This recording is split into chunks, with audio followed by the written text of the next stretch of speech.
اسرائیل زنی زیناکار اصلاح خواهد شد. بنابراین اینک من ورا مفتون نموده به بیابان خواهم آورد و سخنانی دلپذیر به وی خواهم گفت و تاکهای ورا از آنجا به وی خواهم داد و وادی آخر را دروازه امید خواهم گردانید و در آنجا وی چون در ایام جوانیش و چون در روزی برآمدنش از زمین مصر سرود خواهد خواند و در آن روز چنین واقع خواهد شد میگوید خداوند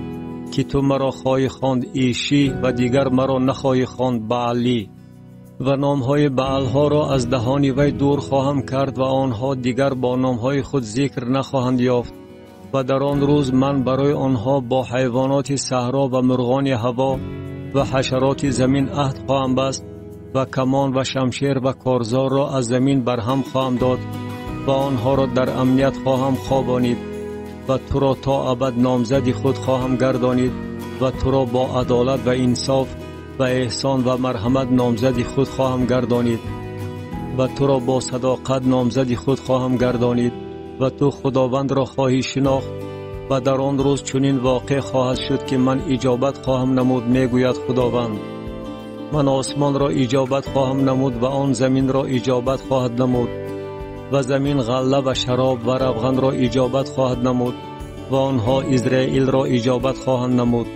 و برای خودم ورا در زمین زراعت خواهم کرد و بر لو روحامه مرحمت خواهم نمود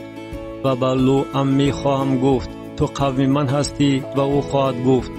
تو خدای من هستی. کتاب هوشع نبی باب 3. محبت بی انتهای خدا شرارت را مغلوب خواهد کرد و خداوند به من گفت باری دیگر رفته زنی را که محبوبه یار است و زیناکاری میکند دوست بدار، مثل آن که خداوند بنی اسرائیل را دوست می‌دارد و حال آنکه آنها به خدایان دیگر رو می‌آورند و کلچه های مویزی را دوست می‌دارند. و من ورا به 15 سیقل نقره و 1 هومر جو و 1 لیتق جو برای خود خریدم و به وی گفتم روزهای بسیار مرا انتظار شو، زنا نکن و از آن مرد دیگر نباش و من نیز برای تو خواهم بود. زیرا که بنی اسرائیل ایام زیادی به پادشاه و به سرور و به قربانی و به ستونی نزد قربانگاه و به افود و ترافیم خواهند بود. بعد از آن بنی اسرائیل توبه نموده خداوند خدای خود و داوود پادشاه خود را جستجو خواهند کرد و در ایام آخر با ترس سوی خداوند و احسان او خواهند شتافت.